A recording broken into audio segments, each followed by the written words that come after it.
கடந்த 27ஆம் தேதி கரூரில் நடந்த அந்த துயர சம்பவம் என்பது மிக கொடுமையானது. யாராலும் நினைத்து கூட பார்க்க முடியாத ஒன்று. அந்த துயர சம்பவத்தில் உயிரிழந்த அனைவருக்கும் எங்களுடைய ஆழ்ந்த இரங்கலை தெரிவித்துக் கொள்கின்றோம். அந்த நிகழ்வில் பங்கேற்று காயமடைந்தவர்கள் விரைவில் குணமடைய வேண்டுகிறோம்.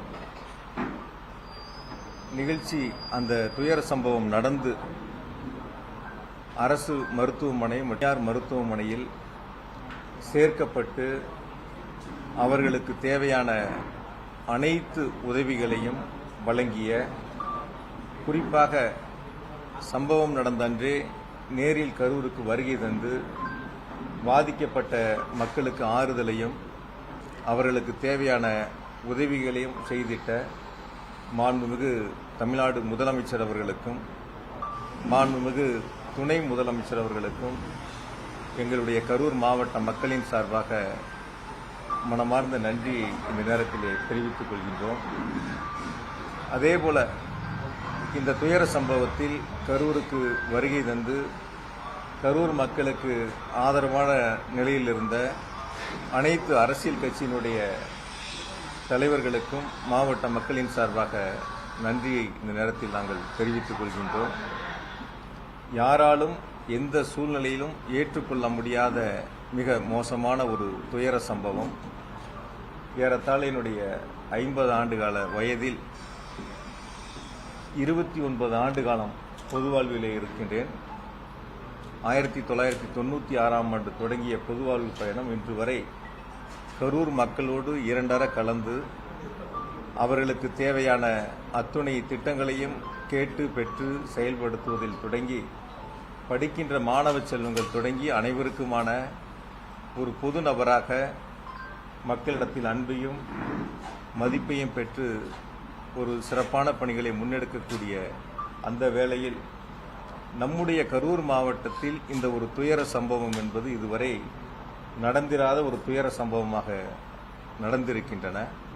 எனவே இனி வரக்கூடிய நாட்களில் இதுபோன்ற ஒரு துயர சம்பவம் கரூர் மாவட்டத்தில் மட்டுமல்ல, தமிழ்நாட்டில் எங்கும் நடைபெறாத அளவிற்கு அனைவரும் சேர்ந்து இதற்கான முயற்சிகளை நாம் முன்னெடுத்திட வேண்டும். கடந்த 3 நாட்களாக இந்த நிகழ்வில் பாதிக்கப்பட்ட மக்களுக்கான உதவிகளை செய்வதையும் அவருடைய இல்லங்களுக்கு சென்று ஆறுதல் சொல்வதிலும் அவர்களுக்கு தேவையான ஏற்பாடுகளை செய்வதிலும் எங்களுடைய முழு கவனமும் அமைந்திருந்தன. முதலமைச்சருடைய உத்தரவின் அடிப்படையில் தேவையான அனைத்து உதவிகளையும் அவர்களுக்கு முழுமையாக செய்து கொடுக்கப்பட்டு ஏறத்தாழ முதலில் 116 பேர் பாதிக்கப்பட்டிருந்தார்கள். அதன் பிறகு இறப்புகளுடைய எண்ணிக்கை கூடிய நிலையில் 108 பேர் அந்த கூட்ட நெரிசலில் பாதிக்கப்பட்டு மருத்துவமனையில் சேர்க்கப்பட்டு சிகிச்சை முடிந்து வீடு திரும்பி இருக்கின்றார்கள். இப்பொழுது 5 பேர் கரூர் மாவட்ட அரசு மருத்துவக் கல்லூரி மருத்துவமனையிலும் 2 பேர் மதுரை அரசு மருத்துவமனையிலும் சிகிச்சை பெற்று வருகின்றார்கள். விரைவில் அவர்களும் பூரண குணமடைந்து வீடு திரும்ப வேண்டும் என்று வேண்டுகிறேன்.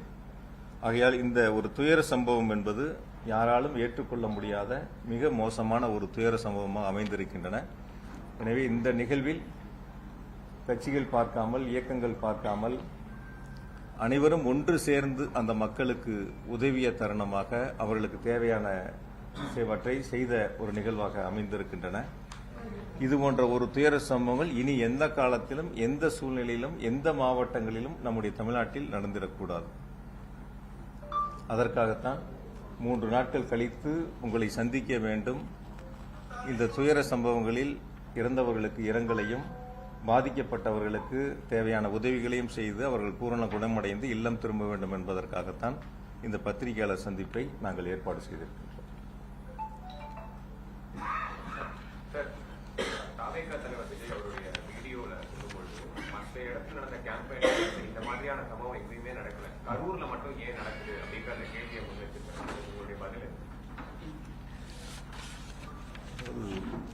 பொதுவாக நான் இது அரசியலாக பார்க்க விரும்பலை.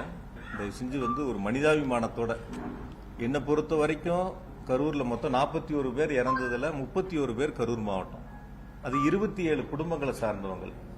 ஒவ்வொரு வகையிலையும் நான் நேரடியா அந்த குடும்பத்தோட தொடர்புள்ளவன்.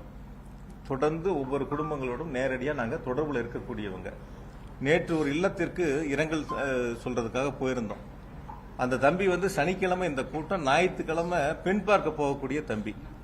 டிசம்பர் மாசம் அந்த தம்பிக்கு திருமணம். அவங்க குடும்பத்தில் ஒரு கோரிக்கை தேவை இருந்தப்ப என்னை சந்திச்சிருக்காங்க. நான் அவங்களுக்கான தேவைகளை ஏற்பாடு பண்ணி கொடுத்துருக்கேன். அந்த தம்பி எங்களுடைய முப்பெரும் விழாவிலேயே அந்த தம்பி பங்கெடுத்திருக்காரு, கலந்துருக்காப்புல. ஆனா நாங்க வேடிக்கை பார்க்க தான் அந்த தம்பி போனாப்லன்னு அந்த வீட்டில் இருக்கிறவங்க அவருடைய நண்பர்கள் அந்த இடங்கள்ல கருத்துக்களை பரிமாறினாங்க. அதனால இது ஒரு அரசியல் நிகழ்வாக இவங்க பண்ணாங்க, அவங்க பண்ணாங்க, இவங்க மேல குற்றச்சாட்டு, அவங்க மேல குற்றச்சாட்டுங்கிற அது போன்ற கருத்துக்களை நம்ம முன்னெடுக்காம இனி வரக்கூடிய நாட்களில் இது மாதிரி ஒரு துயர சம்பவங்கள் இருக்கக்கூடாது. ஏன்னா ஒவ்வொரு குடும்பத்திலையும் நம்ம நேரடியாக அவங்களோட பங்கெடுத்திருக்கிறோம், அவங்களோட அந்த நட்பு முறையில் நம்ம இருக்கிறோம். அந்த துயர சம்பவங்கள் என்பது யாராலும் 1.5 வயசு குழந்தை, 3 வயசு குழந்தை, 5 வயசு குழந்தை, இது மாதிரி இருக்கக்கூடிய ஒரு சூழல்ல ஒரு அரசியலா இது யாரும் பார்த்திட வேண்டாம். அரசியல் களத்துக்கு நம்ம அதுல போயிட வேண்டாம். வரக்கூடிய நாட்கள்ல இது மாதிரி எந்த அரசியல் கட்சியினுடைய கூட்டமா இருந்தாலும் இது போன்ற நிகழ்வு இல்லாத அளவிற்கு அது ஒன்று சேர்ந்து செய்ய வேண்டிய ஒரு பணி.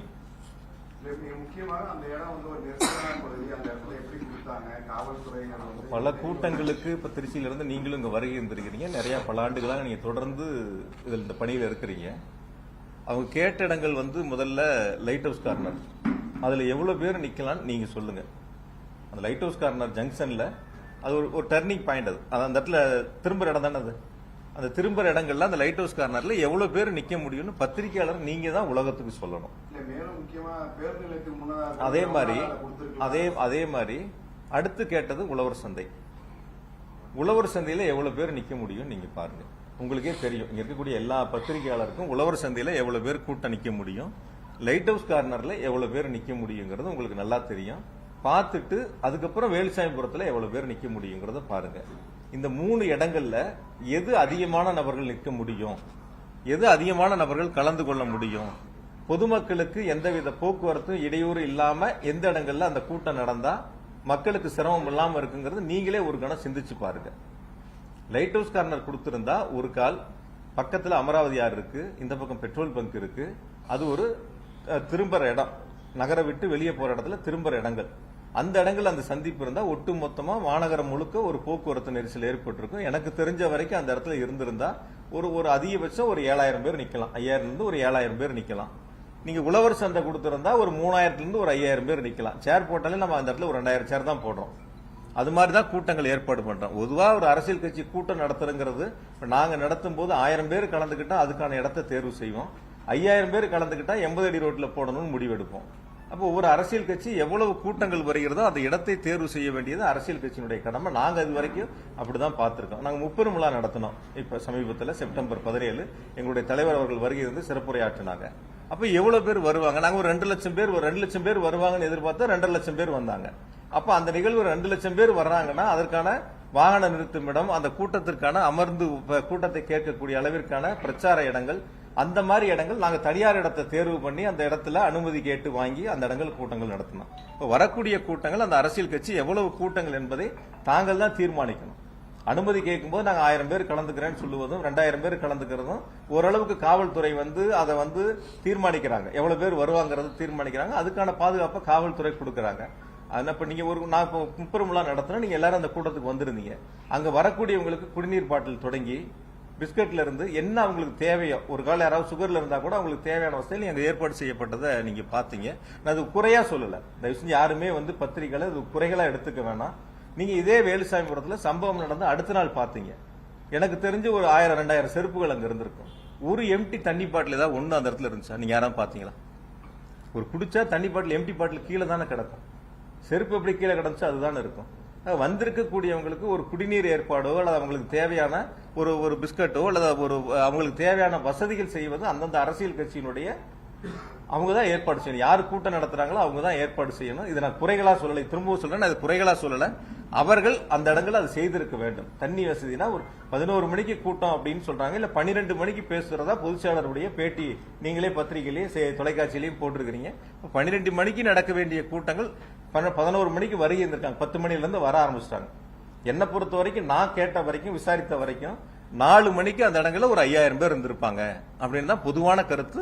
சில பேர் உங்ககிட்ட கூட நானும் பேசினேன், எவ்வளவு பேர் இருந்தாங்கன்னு கேட்கும்போது கூட நீங்க சொன்னீங்க 4000 ஒரு 5000 பேர் இருக்கும். அப்ப அந்த குறித்த நேரத்தில் அந்த கூட்டங்கள் நடந்திருந்தாலோ அல்லது 12 மணிக்கு சொல்லி ஒரு 4 மணிக்கு நடந்திருந்தாலும் இது போன்ற ஒரு அசம்பாவிதங்கள் நடந்திருக்காது அப்படிங்கிறது பொதுமக்களுடைய கருத்தா இருக்கு. அன்னைக்கு சனிக்கிழமை கரூர்ல சம்பள நாள், 5 மணிக்கு டெக்ஸ்ல வேலை முடிச்சு சம்பளம் வாங்கக்கூடியவங்க, வேலைக்கு போறவங்க, ஒரு பில்டிங் வேலைக்கு போறவங்க, கொத்தனார் சித்தாள் வேலைக்கு போறவங்க கூட 5 மணி 6 மணிக்கு முடிச்சுட்டு சம்பளம் வாங்கிட்டு வீடுகளுக்கு செல்லக்கூடியவங்க அந்த இடத்துல பெருந்திரளா வருகின்றிருக்காங்க அப்படிங்கறதான் பொதுமக்களுடைய கருத்தா இருக்கு. ஆகவே அந்த ஏற்பாடுகள் என்பது காவல்துறை பாதுகாப்பு கொடுக்கும், அரசு கேட்கக்கூடிய இடங்கள் கொடுக்கும். நான் இன்னும் கூட கொஞ்சம் நீங்க வெளிப்படையா பிராக்டிக்கலா பத்திரிகையாளர்கள் நீங்க இது மக்களுக்கு சொல்ல வேண்டிய கடமை உங்ககிட்ட இருக்கு. இப்ப அரசு கொடுக்க வேண்டிய இடங்கள் எவ்வளவு இருக்கு, எந்தெந்த இடங்கள், அந்த இடங்கள்ல கேட்கும்போது அரசு கொடுக்குது. இன்னும் கூட அரசியலா கூட சில நேரங்கள் எடுத்துக்கிறாங்க. இந்த இடங்கள் கேட்டா கொடுக்கல, அந்த இடங்கள் கேட்டா கொடுக்கல அப்படின்னு சொல்ல அரசு அது ஒரு அரசியலா பண்ண ஆரம்பிக்கிறாங்க. அப்ப கேட்கக்கூடிய இடங்கள் நம்மளுடைய தலைவர் பேசக்கூடிய வரக்கூடிய மக்களுக்கு போதுமான இடமான்னு யார் தீர்மானிக்கணும்? அந்த அரசியல் கட்சிகள் தான் தீர்மானிக்கணும். இப்ப நாங்க தீர்மானிக்கிறோம் முப்பெரும் விழாவுக்கு 2 லட்சம் பேர் வந்தாங்கன்னா இந்த இடம் போதுமானதுன்னு தனியார் இடத்துக்கு போறோம். அது மாதிரி அந்த அரசியல் கட்சிகள் தான் இடங்களை தேர்வு செய்கின்ற பொழுது இந்த இடம் சரியா வருமா, அரசாங்கத்தில் இருக்கக்கூடிய காலி இடங்கள்ல ஏற்கனவே அனைத்து கட்சி கூட்டம் போட்டு அந்த கூட்டத்தில் தீர்மானிக்கப்பட்ட 11 இடங்கள்ல அனுமதிக்கப்பட்ட இடங்கள்ல அனுமதி கேட்கும்போது கொடுக்கறாங்க. அதனால இது குறைகளா நான் சொல்லல, குற்றச்சாட்டுகளா சொல்ல. இனி வரக்கூடிய நாட்களையாவது எல்லா அரசியல் இயக்கங்களுமே இது போன்ற தவறுகள் வராத அளவிற்கு சரி செய்து கொள்ள வேண்டும். மாற்றுக் கட்சியினர் கூட்டத்துக்கு வந்துட்டாங்க அப்படின்னு சொல்லிட்டு சாவேக்கா குற்றச்சாட்டு வைக்கிறது. செருப்பெல்லாம் எப்படி வீசுவாங்க ஒரு தலைவர் மேல? ஜெனரேட்டரை யார் ஆஃப் பண்ணுவாங்க? ஜெனரேட்டர் ஒரு வீடியோ இருக்கு. முக்கியமா அதுல ஆபாச வார்த்தைகள்லாம் நிறைய ஆடியோ இதெல்லாம் வருது. அப்படி ஒரு மாதிரி ஒரு விஷயங்கள் பத்திரிகையாளருக்கு எல்லா தொலைக்காட்சிகளும் லைவ்ல வச்சிருந்தீங்க. ஆங்கில தொலைக்காட்சி, சில தொலைக்காட்சிகள், தமிழ் தொலைக்காட்சிகள் உட்பட எல்லாரும் லைவ்ல இருந்தீங்க. சில சோசியல் மீடியாவும் யூடியூப் சேனல் வரைக்கும் எல்லாரும் லைவ்ல இருந்தீங்க. அப்படி ஒரு சம்பவங்கள் அங்க இருந்திருந்தா உங்க கண்ணுல உங்க லைவ்ல எதுவும் படாம இருந்திருக்குமா? வெளிப்படையா பேசுங்க. அதாவது ஒரு அரசியல் கருத்துக்காக ஒருத்தர் கேட்கக்கூடிய கேள்வி இன்னொரு இடத்துல கேட்கறது, நான் சொல்ற பதிலுக்கு இன்னொரு இடத்துல கேள்வி கேட்பது இல்லாம இது 41 பேர் இறப்பு சம்பந்தப்பட்ட ஒரு நிகழ்வு. பொதுவா ஒரு 100க்கும் மேற்பட்டோர் பாதிக்கப்பட்ட ஒரு நிகழ்வு, ஒரு துயர சம்பவம். அப்ப நம்ம நாட்டு மக்களுக்கு எந்த இடங்கள்ல தவறு இருக்குங்கிறது சொல்ல வேண்டிய கடமை பத்திரிகைட்டையும் தொலைக்காட்சிகிட்டே இருக்கு. இப்ப நீங்க எல்லாரும் அந்த இடத்துல லைவ் வச்சிருக்கும் போது ஜெனரேட்டர் ரூம்ல போய் யார் ஆஃப் பண்ணிருப்பா? அந்த இடங்கள்ல நடக்கக்கூடிய இடங்கள்ல அப்படி இருக்கக்கூடிய ஒரு 10,000 பேரோ இல்ல 15,000 பேரோ 20,000 பேரோ 25,000 பேரோ இருக்கட்டும், அவ்வளவு பெரிய கூட்டங்களுக்குள்ள போய் நீங்க சொல்ற மாதிரி ஒருத்தரோ 5 பேரோ 10 பேரோ போய் அது மாதிரி ஒரு அசாதாரண சூழ்நிலை உருவாக்க முடியுமா? பிராக்டிகலா யோசிச்சுப்பார். இப்போ நீங்க ஒரு 30 பேருக்கு 50 பேர் பத்திரிகையாளர் இருக்கீங்க, ஒருத்தரோ 2 பேரோ ஒரு தவறான ஒருத்தர் உள்ள உங்ககிட்ட ஒரு கருத்தை பண்ணாருன்னா நீங்க அதை அனுமதிப்பீங்களா? பொதுவான ஒரு கேள்வி கேட்கிறேன், எப்படி அனுமதிப்பாங்க? இப்ப அந்த இடத்துல இருக்கக்கூடிய அவருடைய தொண்டர்கள் அந்த இடத்துல இருக்காங்க, அந்த கட்சியை சார்ந்தவங்க அங்க இருக்காங்க. யார் அந்த இடங்கள்ல அது போன்ற ஒரு விஷமத்தனமான பிரச்சனையில ஈடுபடுறாங்களோ அப்ப அவங்க அந்த இடத்துல கேட்பாங்கல்ல, அந்த இடத்துல இருப்பாங்கல்ல. அது நீங்க முதல்ல பத்திரிகையில நம்ம தான் அதை பார்க்கணும். நம்ம லைவ்ல நீங்க எல்லாரும் போட்டீங்க, ஒவ்வொரு சேனலும் ஒவ்வொரு ஆங்கில வச்சு லைவ் வந்துச்சு. இப்ப இந்த ஜெனரேட்டர் ரூம் நீங்க பாருங்க, நீங்க எல்லாரும் நீங்க போட்ட லைவ் தான். வைக்கப்பட்டு இருந்த தடுப்புகளை பொதுமக்கள் உடைத்துக் கொண்டு செல்ல வேண்டிய சூழல் ஏற்பட்டது. அப்போது விஜயின் பரப்புரை ஏற்பாட்டு குழுவை சேர்ந்தவர் ஜெனரேட்டரை ஆஃப் செய்தார். இந்த காட்சியை நியூஸ் 18 தமிழ்நாடு தொலைக்காட்சி பதிவு செய்துள்ளது.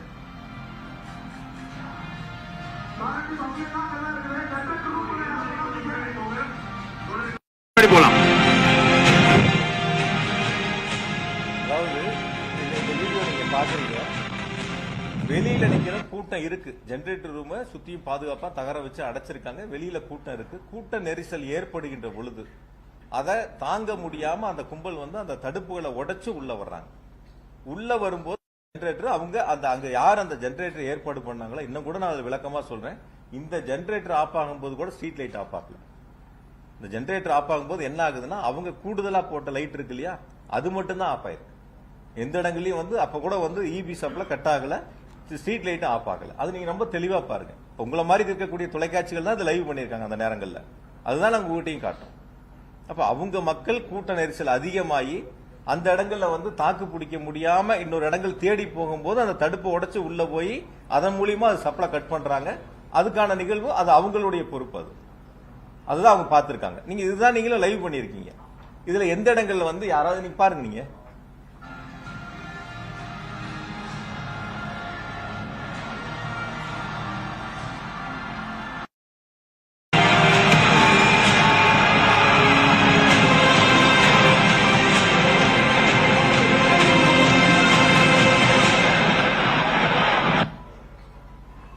பாத்தீங்களா?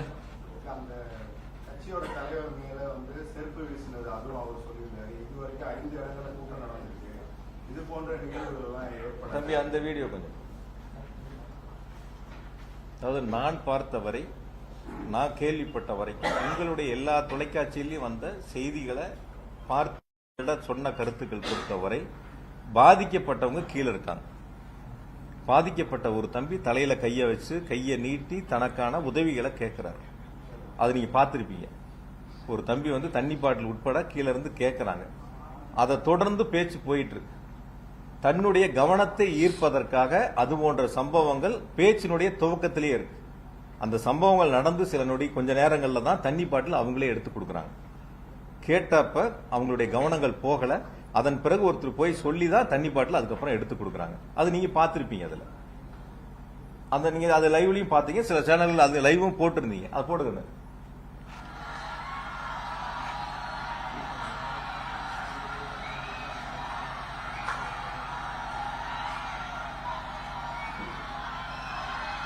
ஆம்புலன்ஸ்ல நம்ம படி இருக்குது.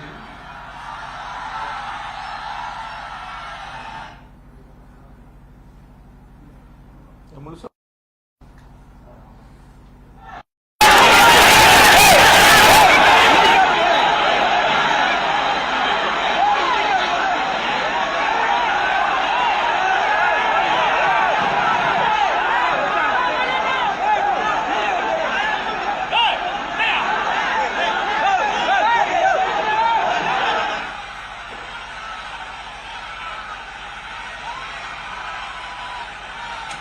கொஞ்சம் கொஞ்சம் வழி விட்டுருங்க.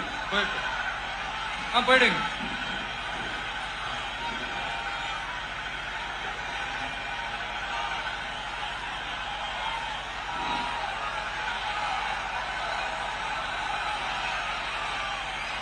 Super super super.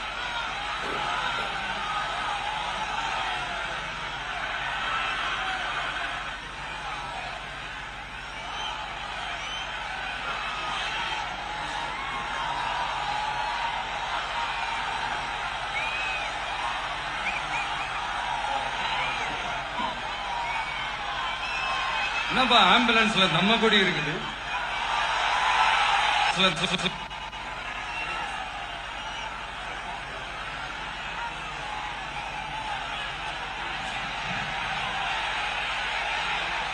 என்னாச்சு?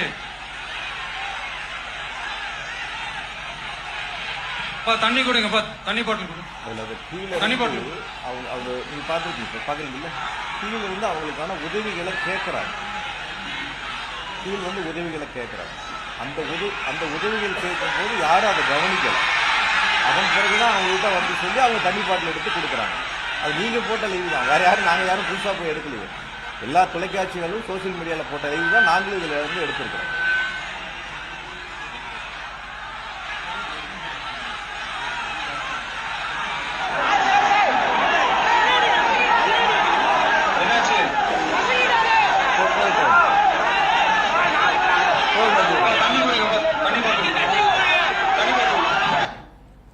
பொதுவா ஒரு அரசியல் கட்சினா, நான் இது கருத்துக்காக அரசியலுக்காக சொல்லல. பொதுவா ஒரு அரசியல் எந்த அரசியல் கட்சினாலும் சரி, ஒரு கூட்டங்கள் நடத்துகின்ற பொழுது அந்த அரசியல் கட்சியினுடைய தலைவர்கள் சீட்டோட அந்த வாகனத்தினுடைய பிரச்சார வாகனத்துடைய முன் சீட்ல இருப்பாங்க.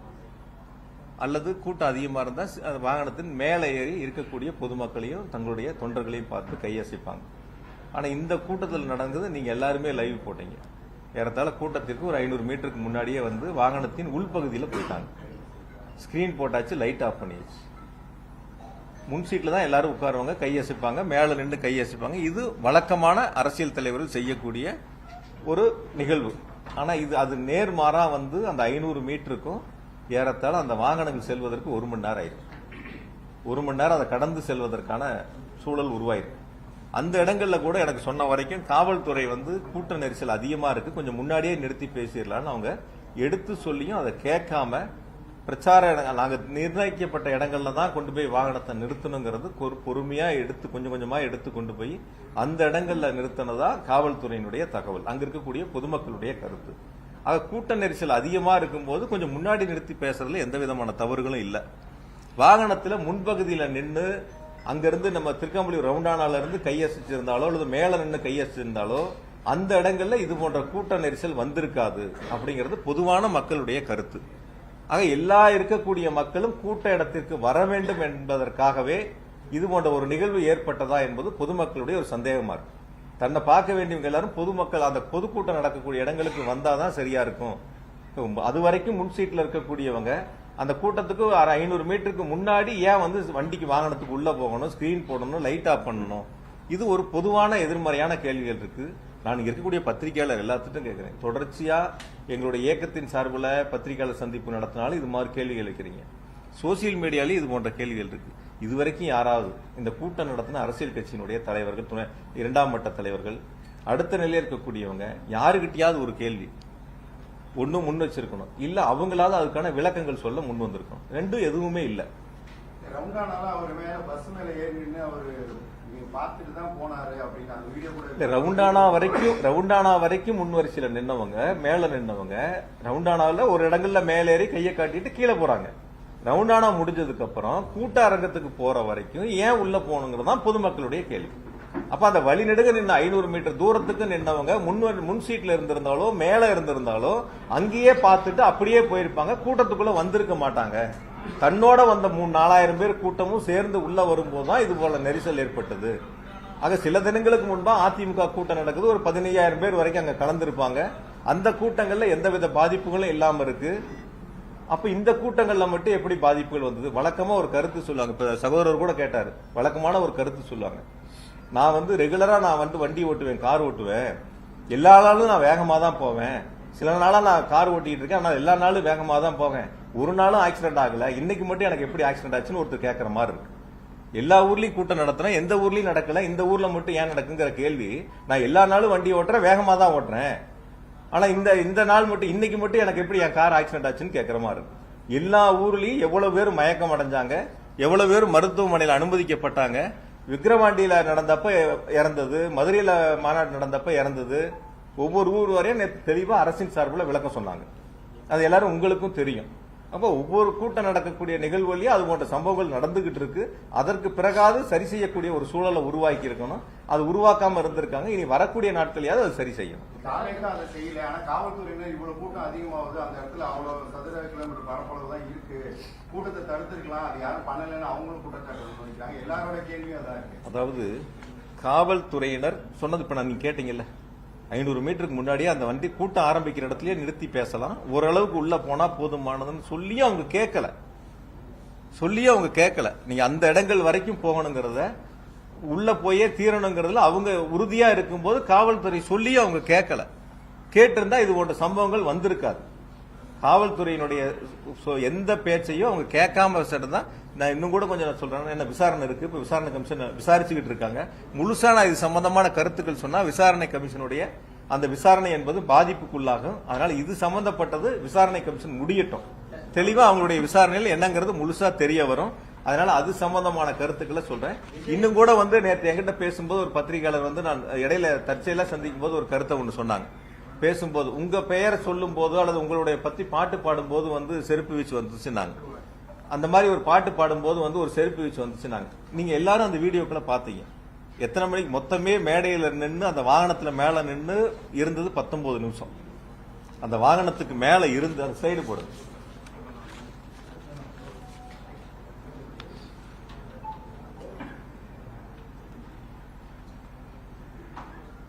கொஞ்சம் ஜூம் பண்ணி காட்டு முடியுமா?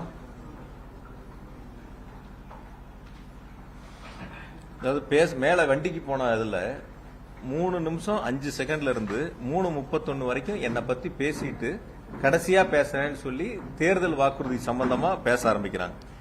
5:35க்கு கரூர் விமான நிலையத்தை பத்தி திரும்ப பேசுறாங்க. பேச ஆரம்பிச்ச பேச்சில இருந்து 6 மணிக்கு மயங்கி விழுந்தவங்களுடைய பகுதியிலிருந்து முதல் செருப்பு அந்த செருப்பை வீசுறாங்க. இது பேச ஆரம்பிச்சு 6வது நிமிஷத்துல அந்த சம்பவம் நடக்குது. 6:40க்கு திரும்ப ரெண்டாவது ஒரு செருப்பு வீசுறாங்க. அதே இடங்கள்ல அந்த 6 நிமிஷத்துல ரெண்டாவது ஒரு சம்பவம் நடக்குது. 7:12க்கு கூட வந்த அந்த அரசியல் கட்சியோட தலைவருடைய உதவியாளர் போய் இந்த மாதிரி வந்து நிறைய மயக்கம் போடுறாங்கன்னு பக்கத்துல போய் கருத்து சொல்றாங்க. நீங்க எல்லாரும் அதை லைவ்ல பாத்தீங்க. அந்த கருத்துக்களை சொல்றாங்க. அதுக்கப்புறம் அவங்க ஆம்புலன்ஸை கூப்பிடுறாங்க. ஆம்புலன்ஸ் வருது, ஆம்புலன்ஸ்ல ஏத்துறாங்க, கூட்டிட்டு போறாங்க. எல்லா வேலைகளும் நடக்குது. சில பாதுகாவலர் போய் நிறைய பேர் மயக்கம் அடைகிறதையும் போய் அவங்க கிட்ட காதுக்கு சொல்றாங்க. அதெல்லாம் 14வது நிமிஷம். அந்த மேடை வண்டி ஏறினதுல இருந்து 14வது நிமிஷத்துல அது போல ஒரு சம்பவங்கள் நடக்குது. திரும்பவும் என்ன பத்தி பேசுறது மொத்தம் 19 நிமிஷத்துல 16வது நிமிஷம் தான் என்ன பத்தின பேச்சு திரும்ப வருது. இந்த சம்பவங்கள் நடக்கிறதெல்லாம் முதல்ல 5 நிமிஷத்திலேயே வண்டிக்கு போய் 5வது நிமிடத்திலேயே நடந்துருது. இப்ப எந்த நேரங்கள்ல எது நடந்துச்சு என்னங்கிறதே தெரியாம ஒரு சமூக வலைதளத்துல ஒரு சம்பவம் நடக்குது. அந்த சம்பவத்துக்கு யார் மீதாவது செய்யக்கூடிய தவறுகளை ஒத்துக்கொள்ளாமல் அல்லது செய்யக்கூடிய தவறுகளை சரி செய்ய வேண்டும் என்று முயற்சி எடுக்காமல் இந்த தவறுகளுக்கு அரசின் மீது, தமிழ்நாடு அரசின் மீது இந்த தவறுகளை திருப்பி விட வேண்டும் என்ற நோக்கத்தில் இதுபோன்று சமூக வலைதளங்களில் ஒரு சாரார் பரப்பி வருகிறார்கள். இது சம்பவம் எப்ப நடந்துச்சு, செருப்பு வீச்சு எப்ப நடந்துச்சு, என்ன பத்தி எப்ப பேசினாங்க, என்ன பத்தி 16வது நிமிடத்துல தான் பேச ஆரம்பிக்கிறாங்க. 19வது நிமிடம் கூட்டம் முடியுது. 19வது நிமிடத்துல கூட்டம் முடியுது. ஆம்புலன்ஸை பொறுத்த வரைக்கும் நேற்று ரொம்ப தெளிவா அரசு சார்பில் விளக்கம் கொடுத்திருந்தாங்க. 2 வாகனம் நாமக்கல்ல இருந்து கூடயே வருது. அந்த போட்டோ காட்டு. 2 வாகனம் நாமக்கல் கூட்டத்திலிருந்து 2 ஆம்புலன்ஸ் கூடயே வருது. உங்க லைவ் போட்டவங்க எல்லாத்துக்கும் லைவ்ல இருக்கும். இந்த வண்டி நாமக்கல்ல இருந்து கூடயே வருது. 2 வண்டி. அந்த கட்சியை சேர்ந்த ஒரு மருத்துவர் தான் அந்த 2 வண்டிகளை ஏற்பாடு பண்ணி அங்கிருந்து கூட கொண்டு வர்றாங்க. இதுக்கு பிறகு போதுங்க நான் பண்ணு. இதுக்கு பிறகு 5 வாகனங்கள் கரூர் மாவட்டத்தை சேர்ந்த அந்த கட்சியை சேர்ந்த மருத்துவடி மாவட்ட துணை செயலர் ஒருத்தர் 5 வாகனங்களை பேசி 3000 ரூபாய் வாடகைக்கு எடுத்து 15000 ரூபாய் பணம் கொடுத்து 5 வாகனங்களை தயாரா வச்சிருக்காங்க. அதுதான் அந்த 7 வண்டிகள்.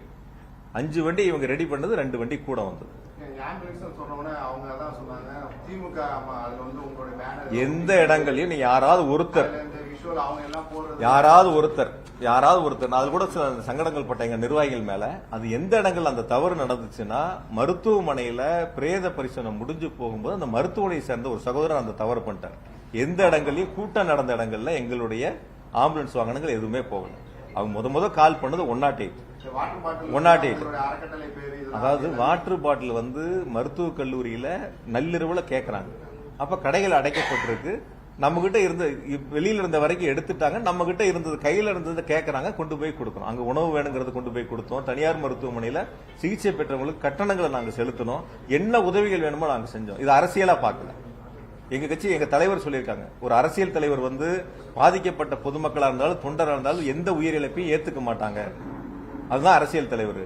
அது மாதிரிதான் நாங்க எங்க தலைவர் வழியில தான் நாங்க போய் அவங்களுக்கு உதவி பண்ண தான் போனோம். அப்படி குறை சொல்லக்கூடியவங்க அவங்க அதுக்கான ஏற்பாடுகளை செஞ்சிருக்கலாம். யாராவது குறை சொல்லி அரசியல் பேச நினைக்கிறவங்க அந்த வாட்டர் பாட்டில் ஏற்பாடு பண்ணிருக்கலாம். இல்ல அவங்களுக்கு தேவையான உதவிகளை நான் செய்யறேன், முன்னாடி நின்று நான் உங்களுக்கு தேவையான உணவுகளை ஏற்பாடு பண்றேன் யாராவது ஒருத்தர் சொல்லியிருக்கலாமே. வெறுமனே வந்து பாக்குறேங்கிறது ஒவ்வொரு இதா இருக்கலாம். பட் அந்த மாதிரி குற்றச்சாட்டு சொல்லக்கூடியவங்க அவங்க அதுக்கான பணிகளை முன்னெடுத்து செஞ்சிருந்தாங்கன்னா அதுல நாங்களும் அதை ஏத்துக்கிறோம். அதுல எந்த விதமான மாற்று கருத்து இல்ல, எந்த விதமான சூழல் இல்ல. அதனால இந்த சம்பவங்களை பொறுத்தவரை நடைபெற்றது முதல் 5-6 நிமிடங்களுக்குள்ள என்ன பத்தி பேச ஆரம்பிச்சது 19வது நிமிடத்துல. முதல்ல இதை பத்திரிகையாளர் நீங்க தெளிவுபடுத்திக்க. சமூக வலைதளங்கள்ல வர்றதுங்கிறது அரசியல் காழ்ப்புணர்ச்சியால பல்வேறு அரசியல் இயக்கங்களை சேர்ந்தவர்களை யார் மீதாவது பழி சுமத்த வேண்டும் என்பதற்காக சொல்லக்கூடிய குற்றச்சாட்டு. ஆகையால் பத்திரிகையாளர்களும் தொலைக்காட்சிகளும் முதல்ல இந்த உண்மை நிலவரங்களை நீங்க தெரிஞ்சுக்க. ஆகையால் இது எந்த வகையிலும் இது அரசியல் படுத்தக்கூடிய நிகழ்வு அல்ல. ஒருத்தரா கேள்வி சிஎம் சார் அப்படின்னு சொல்லி மென்ஷன் பண்ணி சிஎம் சார் மென்ஷன் பண்ணி அவர் சொல்றாரு அவரோட வீடியோ. அதாவது நான் கொஞ்சம் பாதிக்கப்பட்ட மக்களுடைய இல்லத்துல ஒருத்தனா இருந்து பேசுறேன். நான் என்னை பொறுத்த வரைக்கும் என் குடும்பத்தை நேசிக்கிறத விட என்னுடைய மாவட்ட மக்கள், என்னுடைய தொகுதி மக்களை நான் ரொம்ப அளவுக்கு அதிகமா நேசிக்கக்கூடியவன். ரொம்ப அளவுக்கு அதிகமா அவங்களுக்கு உண்மையா இருக்குன்னு நான் நினைக்கக்கூடியவன். அவங்களுக்கு தேவையான உதவிகளை செய்யணும்னு நினைக்கக்கூடியவன். படிப்பா இருந்தாலும், மருத்துவமா இருந்தாலும், ஒரு போட்டி தேர்வா இருந்தாலும், ஒரு விளையாட்டு போட்டிகளா இருந்தாலும் எல்லா சூழ்நிலையிலும் ஒன்னா இருக்கு. நான் இன்னைக்கு கூட காலையில வந்து எங்களுடைய கரூர் தொகுதியில் வந்து ஒரு 30 மாணவ மாணவிகள் வந்து விமானத்துல முதல்ல பயணிக்கிறாங்க. 6வது 7வது 8வது படிக்கிறவங்க ரவுண்ட் டேபிள் அது ஏற்பாடு பண்ணாங்க. என்னையும் அதுல அழைச்சிருந்தாங்க. நான் எனக்கு டிக்கெட் போட்டிருந்தாங்க.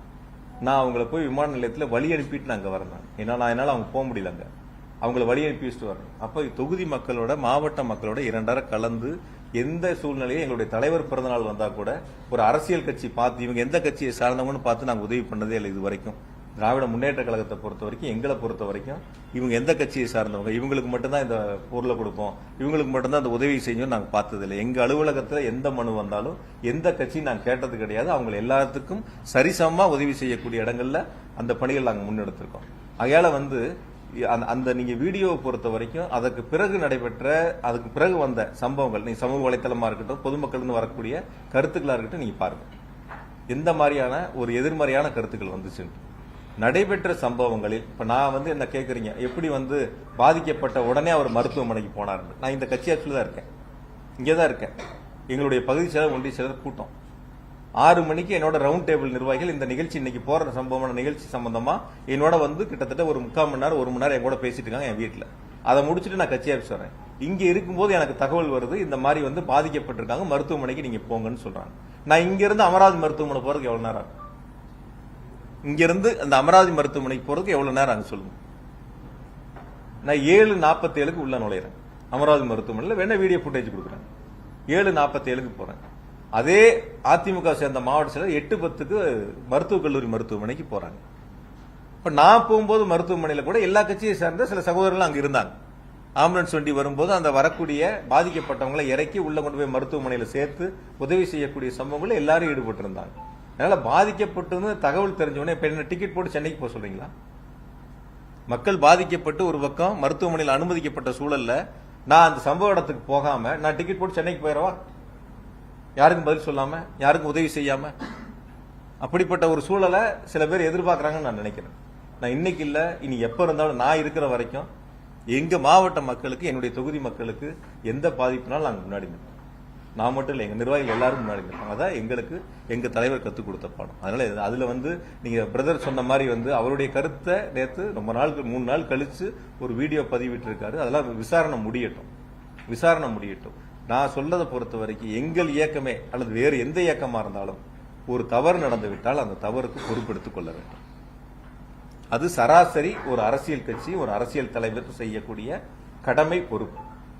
நடந்த தவறுகளை ஒருவர் மீது திசை திருப்பி, ஒரு அரசின் மீது திசை திருப்பி மடைமாற்றம் செய்வதற்கு முயற்சி எடுத்தால் ஒருபோதும் மக்கள் ஏற்றுக்கொள்ள மாட்டார்கள்.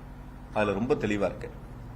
நேற்று பேசும்போது ஒரு கேட்டார், ரொம்ப கட்டுக்கடங்காத கூட்டமான்னு கேட்டார். நான் சொன்னேன், கட்டுக்கடங்காத கூட்டம் இல்ல, கட்டுப்பாடற்ற கூட்டம் இல்ல.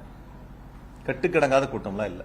15,000 பேர் அதிமுக வந்தாங்க, இதுல 25,000 பேர் வைங்க. 10,000 பேர் அந்த இடத்துல கூடுதலா நிக்க முடியாதா? நிக்கிறதுக்கான இட வசதி இல்லையா? ஒரு கட்டுப்பாடான கூட்டத்துக்கும் கட்டுப்பாடற்ற கூட்டத்துக்கும் வித்தியாசம். எந்த கட்சியினாலும் ஒரு கட்டுப்பாடு இருக்கு.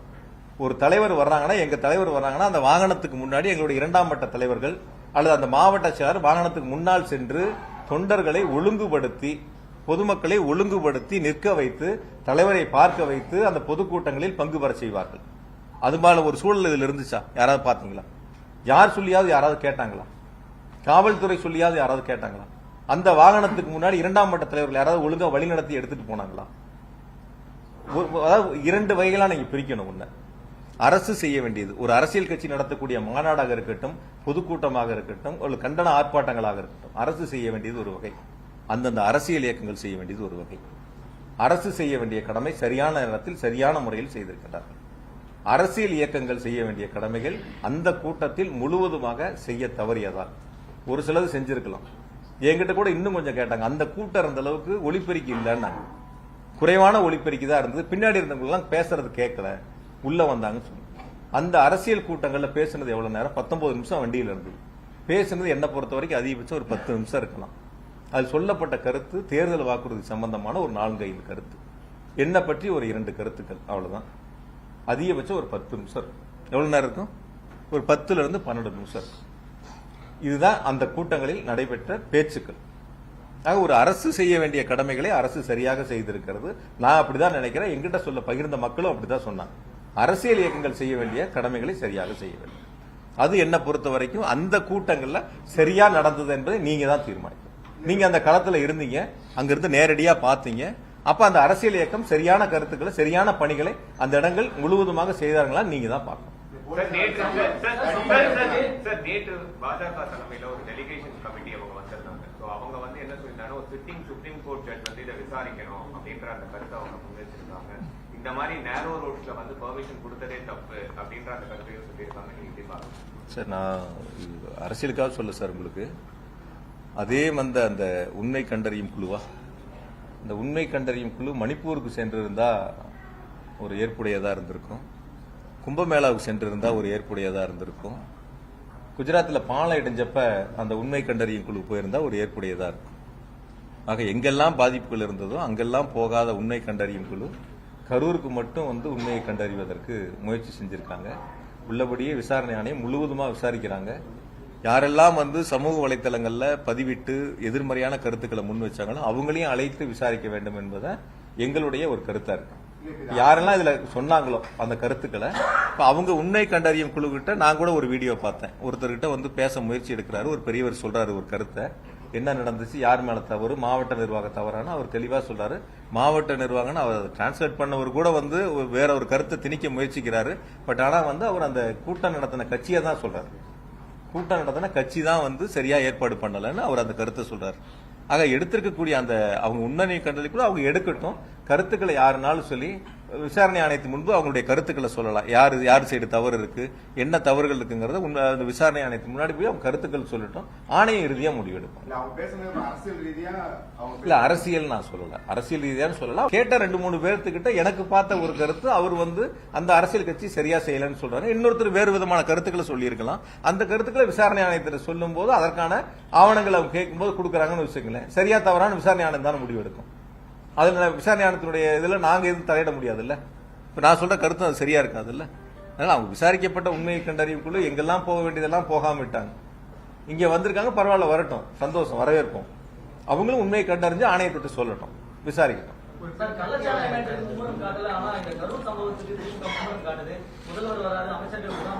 சார் எந்த சம்பவமா இருந்தாலும் சரி, நீங்க சொன்ன சம்பவத்திற்கும் எங்களுடைய மாண்பு துணை முதலமைச்சரும் நேரில் சென்று அவர்களுக்கான ஆறுதலை சொல்லி அனைத்து உதவிகளையும் செய்தார்கள். தமிழ்நாடு அரசை பொறுத்த வரைக்கும் யார் பாதிக்கப்பட்டாலும், எந்த சூழ்நிலையில் பாதிக்கப்பட்டாலும், எந்த தேசத்தில் பாதிக்கப்பட்டாலும் அரசு அவர்களுக்கு துணை நிற்கும். அதுல குறிப்பா முதலமைச்சர்கள் முன்னின்று அவர்களுக்கு துணை நின்று அவர்களை காப்பாற்றக்கூடிய இடங்கள்ல ஒரு பணிகளை முன்னெடுத்திருக்கின்றார்கள். அது எந்த மாநிலமா இருந்தாலும் சரி, எந்த நாட்டில் இருந்தாலும் சரி. வெளிநாடுகளில் பாதிப்பு இருக்கிற போது தமிழ்நாடு அரசு தான் முன்னாடி நிற்குது. வெளி மாநிலங்களில் பாதிப்புங்கிற போது தமிழ்நாடு அரசு தான் முன்னாடி இருக்கு. எங்க ஊரை சேர்ந்த ஒரு மருத்துவர் வட இந்தியால சுற்றுலா போயிட்டு பாதிக்கப்பட்ட பொழுது அங்க அவர் கூட்டிட்டு மருத்துவ சிகிச்சை டெல்லியில கொடுத்து திரும்ப சென்னையில அவர் எங்க முதலமைச்சரை சந்திச்சு நன்றி தெரிவிச்சுட்டு போனார். அதுபோல ஒரு நல்ல ஒரு அரசாங்கத்தை தான், நல்ல சூழலை தான் முதலமைச்சர் உருவாக்கிட்டு இருக்காங்க. உயிரிழந்தவர்களோட குடும்பம் உட்பட பல பகுதிகளில் பொதுமக்கள் காவல்துறை சரியான பாதுகாப்பு வசதிகள் செய்யலன்ற குற்றச்சாட்டுகள் வைக்கிறாங்க. செய்திகள் மூலமா பார்த்து அதுதான் சார் நான் உங்ககிட்ட சொன்னேன். அதே சமூக வலைத்தளங்கள்ல பாராட்டக்கூடிய செய்திகள் இருக்கு. அதே சமூகம் நீங்க ஒரு செய்தியை மட்டும் பாக்குறீங்க, ஒரு செய்திகளை மட்டும் பாக்குறீங்க. சில அரசியல் இயக்கங்கள் தவறுதலாக அரசின் மீது குற்றச்சாட்டுகளை முன்னெடுக்க வேண்டும் என்று ஒரு மனப்பான்மையோடு எடுக்கக்கூடிய ஒரு சில செய்திகளை மட்டும், உங்களுக்கு தேவையான செய்திகளை மட்டும் எடுத்துக்கிறீங்க. அதே சமூக வலைத்தளங்கள்ல பாராட்டி எவ்வளவு பேர் பதிவிட்டு இருக்காங்க, அது நீங்க பாக்கணும்ல. இதுல எத்தனை பேர் இருக்காங்க, அதுல எத்தனை பேர் இருக்காங்கன்னு பாக்கணும்ல. பாராட்டக்கூடிய மக்கள், நீங்க இன்னும் 27 குடும்பங்களுக்கு நாங்க போனோம்ல, போன வரைக்கும் அவங்க எதுவும் குற்றச்சாட்டுகள் சொன்னாங்களா? 108 பேர் பாதிக்கப்பட்டு காயமடைஞ்சவங்க அவங்க எதுவும் குற்றச்சாட்டுகள் சொன்னாங்களா? அங்க இருக்கக்கூடிய மக்கள் நேரில் போனவங்க எதுவும் குற்றச்சாட்டுகளை சொன்னாங்களா? நான் கூட இன்னைக்கு காலையில பேசும்போது என்னுடைய நண்பர் ஒருத்தர் கேட்டாரு, யாரோ ஒருத்தர் சமூக வலைத்தளத்துல பார்த்தேன் கத்தியில கிழிச்சிருந்தாங்கன்னு சொல்லிட்டு. நான் அதுக்கு கேட்டேன், நான் கத்தியில கிழிச்சிருந்தா அவங்க எந்த மருத்துவமனையில் அனுமதிக்கப்பட்டாங்க? அப்ப அந்த சமூக வலைத்தளத்துல வரக்கூடிய செய்தி, ஒருவர் ஒரு பாதிப்பு, ஒரு ரத்த காயம் ஏற்படுகிறது, ஒரு கத்தியில கிழிச்சிடறாங்கன்னு சொன்னா ஏதாவது ஒரு மருத்துவமனையில், அரசு மருத்துவமனையோ தனியார் மருத்துவமனையோ ஏதாவது ஒரு இடத்துல ஒரு சிகிச்சைக்கு போயிருக்கணும்ல, போயிருக்கணுமா இல்லைங்களா? கைதான மாவட்ட செயலரோட மனைவியே சொல்றாங்க ஸ்ப்ரே அடிச்சாங்க அப்படின்லாம் அவங்களே ஸ்டேட்மெண்ட் கொடுக்குறாங்க. அதாவது 2 நாள் கழித்து அந்த ஸ்டேட்மெண்ட் எப்போ வருது? அன்னைக்கு பாதிக்கப்பட்ட அன்னைக்கு அதே மாவட்டத்துடைய மனைவி அந்த மருத்துவமனைக்கு வந்திருக்கலாம், பாதிக்கப்பட்டவங்களை பார்த்திருக்கலாம். 2 நாள் கழித்து தன்னுடைய கணவர் கைது செய்யப்படுகிறார் என்று தெரிந்தவுடன் அதற்கான கருத்துக்களை முன்னெடுக்கிறவங்க 2 நாட்கள் 3 நாட்கள் எங்க போனாங்க? நான் இன்னும் கூட கேட்கிறேன், சரி அப்படி சொல்லக்கூடிய அவருடைய மனைவி அதற்கான ஆவணங்களை நேரடியாக விசாரணை கமிஷன்ல போய் சொல்லலாம். எந்த இடங்கள்ல நீங்க எல்லாரும் லைவ் போட்டீங்கல்ல, அப்படி யாராவது ஸ்ப்ரே அடிச்சிருந்தா அந்த லைவ்ல யாரோ ஒருத்தரோட லைவ்ல வரும்ல, உங்களுடைய லைவ்ல ஏதோ ஒரு சேனல் லைவ், ஏதோ ஒரு யூடியூப் லைவ்ல ஏதோ ஒரு இடங்கள்ல இருக்கும்ல, அது மாதிரி இருக்குல்ல. ஒரு தம்பி ஒருத்தர் பேசுவார் பாருங்க, அந்த வீடியோ போடுங்க. அவங்க அங்க ஆதாரங்களை கொண்டு போய் கொடுக்கட்டும், விசாரணை ஆணையம் விசாரிக்கட்டும். இந்த சம்பவங்களை பாருங்க. இது இது இது உங்களை மாதிரி ஒரு அவரை தூக்க முடியாமல் அள்ளி கொண்டு வருகிறார்கள். மிகவும் அவரது நிலைமை கவலைக்கிடமாக உள்ளன. ஒரு ஆம்புலன்ஸ் வசதி இல்லை, குடிநீர் வசதி இல்லை. இன்னொருவர் மயங்கி விழுந்து மிகவும் மோசமான நிலையில் வருகிறார். அவரை தூக்கி கொண்டு மிகவும் கஞ்சமான ஒரு நிலையில் தற்போது கொண்டு செல்கின்றார்கள். இன்னொருவர் மயங்கி விழுந்து மிகவும் மோசமான நிலையில் வந்துள்ளார்.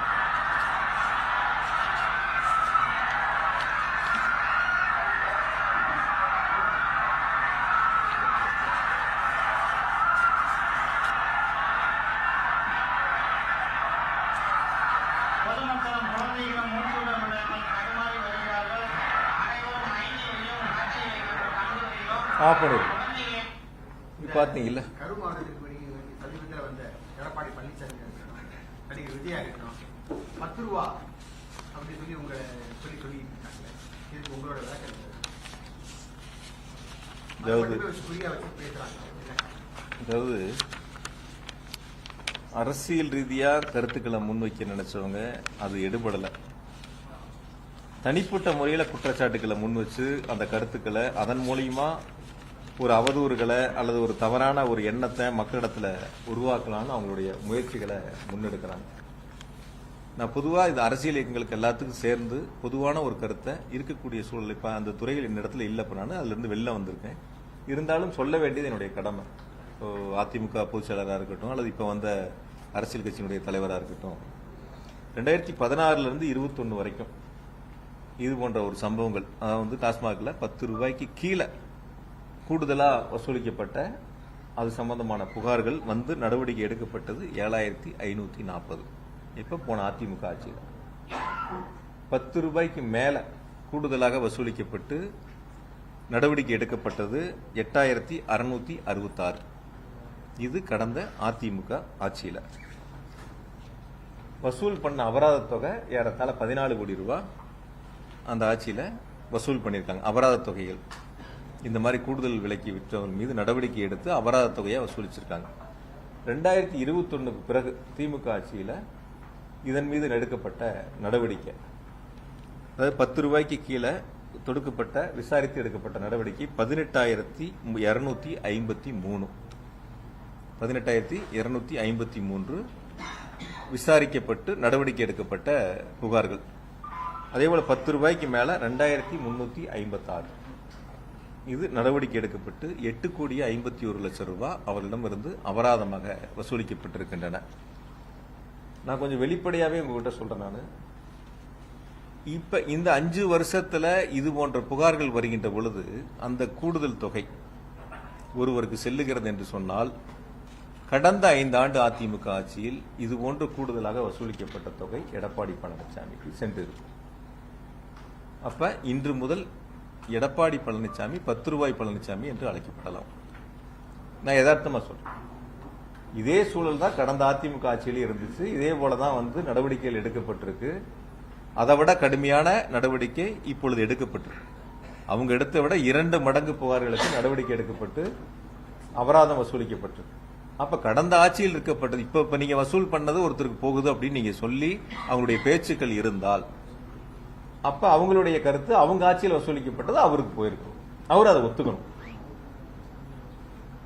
ஒத்துக்கணும்.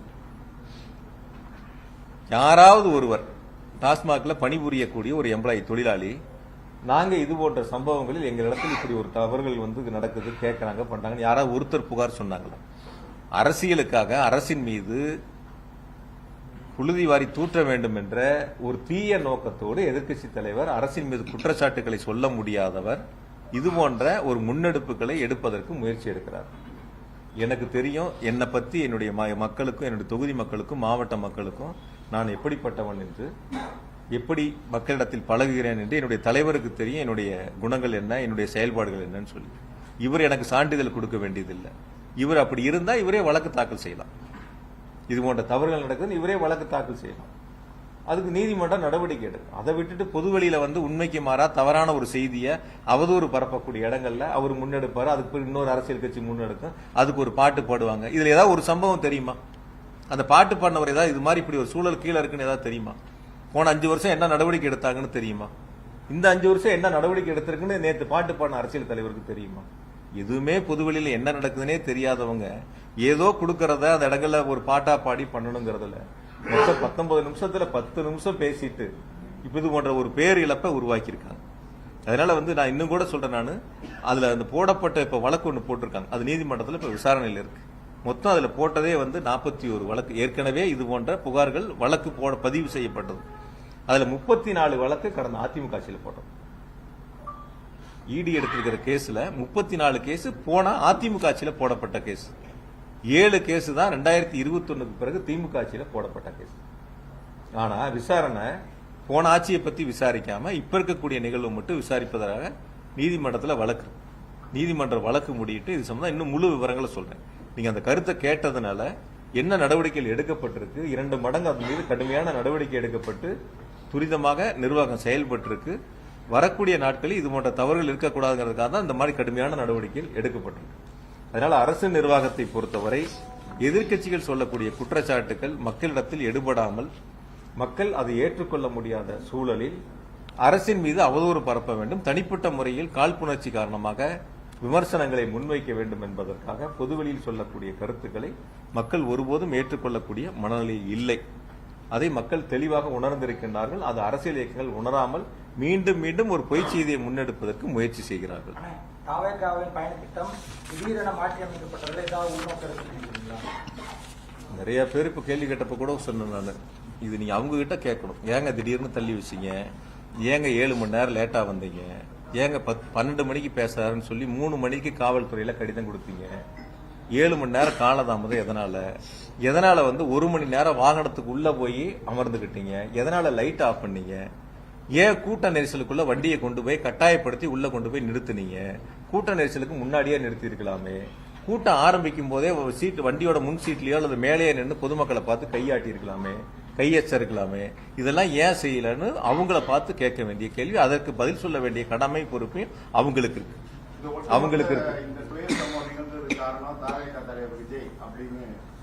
அதை நான் அரசியலா பார்க்கலன்னு ஆரம்பத்திலேயே உங்களுக்கு சொல்லிட்டேன். யார் தவறு செய்திருந்தாலும் அந்த தவறை யாராக இருந்தாலும் ஒற்றுக்கொள்ள வேண்டியது அவருடைய கடமை பொறுப்பு. யாரா இருந்தாலும் சரி. நான் தான் உங்ககிட்ட தெளிவா சொன்னேன், 2 வகையா பிரிக்கணும். ஒன்னு அரசு செய்ய வேண்டியது, ஒன்னு அரசியல் கட்சிகள் செய்ய வேண்டியது. பொதுக்கூட்டங்கள் ஆர்ப்பாட்டங்கள்ல அரசு செய்ய வேண்டியதை சரியாக செய்திருக்கிறது. அரசியல் கட்சிகள் சரியாக செய்திருந்தால் இது போன்ற தவறுகள், இது போன்ற இழப்புகள் ஏற்பட்டிருக்காது. அதுலதான் நான் ரொம்ப தெளிவா சொல்றேன் நான். அதனால இந்த சம்பவங்களை பொறுத்தவரை நான் உங்கள் அழைத்ததே பாதிக்கப்பட்டவர்களுக்கான ஆறுதலையும் சொல்லி இந்த நிகழ்வில், அதாவது இந்த உடனடி நடவடிக்கை எடுத்த மாண்பு முதலமைச்சர்களுக்கும் துணை முதலமைச்சர்களுக்கும் நன்றி தெரிவிப்பதற்காகத்தான் பத்திரிகையாளர் சந்திப்பு இன்று ஏற்பாடு செய்யப்பட்டன. இருந்தாலும் கூட அரசியல் சார்ந்து நீங்கள் எடுத்த கேள்விகளுக்கு நான் பதில் சொல்லாம தவிர்த்துட்டு போனா வேற ஏதோ காரணங்கள் இருப்பதை போல சில செய்திகள் தவறுதலாக மீண்டும் மீண்டும் ஒரு தவறான செய்திகள் முன்னெடுக்கப்படும். ஆகையால இப்ப சமூக வலைதளங்களில் வரக்கூடிய பதிவுகள் நீங்க கேள்வியா கேட்பது கூட, அந்த சமூக வலைதளங்கள் பதிவிடக்கூடியவர்கள் விசாரணை ஆணையத்தின் முன்பு அவருடைய ஆதாரங்களை கொடுத்து இது போன்ற தவறுகள் இருக்கிறது என்று சொன்னால் விசாரணை ஆணையம் தெளிவாக விசாரித்து நடவடிக்கை எடுப்பதற்கு ஏதுவாக இருக்கு. அதுக்கு நம்மளும் அவங்களுக்கு சப்போர்ட்டா இருக்கலாம். என்னெல்லாம் இருக்கு, என்னெல்லாம் பாதிப்பு இருக்கிறது, நம்மளும் அவங்களுக்கு துணையா இருந்து அது போன்ற நிகழ்வு இனி வருங்காலத்தில் வராத அளவுக்கு நாம் பார்த்துக் கொள்ளலாம். ஏன்னா இந்த நிகழ்வு என்பது கரூரில் மட்டும் நடைபெற்ற ஒரு நிகழ்வு அல்ல. தொடர்ந்து நடைபெற்ற நிகழ்வு நாமக்கல்லா இருக்கட்டும், திருச்சியா இருக்கட்டும், அரியலூரா இருக்கட்டும், நாகப்பட்டினம், திருவாரூரா இருக்கட்டும், எல்லா இடங்களிலும் இது போல பாதிக்கப்பட்டு மருத்துவமனையில் அனுமதிக்கப்பட்டிருக்காங்க. அதுதான் நேற்று ஏடிஜிபி சார் ரொம்ப தெளிவா சொன்னாரு. எவ்வளவு பேர் எந்தெந்த, நான் வேணா கூட அந்த பட்டியலை உங்களுக்கு நான் சொல்றேன். நான் யாரு எவ்வளவு பேர் எந்தெந்த ஊர்ல பாதிக்கப்பட்டு மருத்துவமனையில் அனுமதிக்கப்பட்டு சேர்க்கப்பட்டாங்கிறத நான் உங்களுக்கு பட்டியலாவே சொல்றேன். நான் எந்தெந்த ஊர்ல எவ்வளவு பேருங்கிறதுல அதுல இருக்கக்கூடியவங்க எல்லாருமே வந்து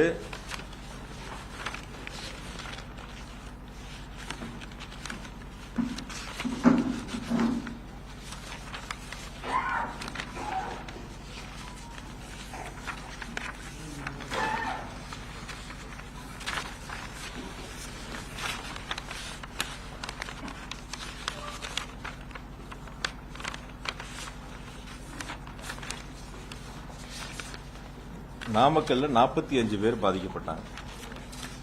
பாதிக்கப்பட்டு மருத்துவமனையில் சேர்க்கப்பட்டது நாமக்கல்ல 45. இப்படி திருவாரூர் தொடங்கி மதுரையிலிருந்து உயிரிழப்புகள் வரைக்கும் தொடர்ந்து நடந்திருக்கு. அப்ப இது போன்ற ஒரு பாதிப்புகள் ஏற்படுறது எல்லா ஊர்லயும் நடந்திருக்கு.